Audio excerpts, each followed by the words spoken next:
Velammal Engineering College, Computer Science Engineering, admissions open for 2026. சென்னையில் செய்தியாளர்களிடம் பேசிய அதிமுக சட்டமன்ற உறுப்பினர் OS மணியன் முதலமைச்சர் விஜயின் விவசாய கடன் தள்ளுபடி அறிவிப்பை கடுமையாக விமர்சித்தார்.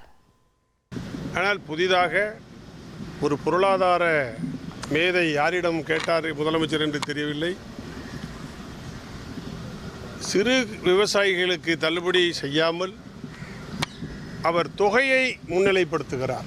50,000 தள்ளுபடி, 40,000 தள்ளுபடி, 30,000 தள்ளுபடி, 20,000 தள்ளுபடி, 10,000 தள்ளுபடி, கடைசியாக 5,000 தள்ளுபடி என்று அறிவித்திருக்கிறார். இந்த அறிவிப்பு என்பது இதுவரை இந்த நாடு சுதந்திரமடைந்த காலத்திலிருந்து இதுவரை இல்லாத ஒரு மோசமான ஒரு அறிவிப்பு. இதை மறுபரிசீலனை செய்ய வேண்டும். நாங்கள் விவசாயிகளுக்கு தள்ளுபடி செய்யுங்கள் என்று கேட்பது அவருடைய தேர்தல் வாக்குறுதியில் சொல்லியிருக்கிறபடி நீங்கள் செய்யுங்கள் என்பதுதான். புதியதாக ஒன்றும் கேட்கவில்லை, கூடுதலாக ஒன்றும் கேட்கவில்லை, மாற்றி எதுவும் கேட்கவில்லை. விவசாயிகள் பெரும் துயரத்திற்கு ஆளாகியிருக்கிறார்கள். Velammal Engineering College, Computer Science Engineering, admissions open for 2026.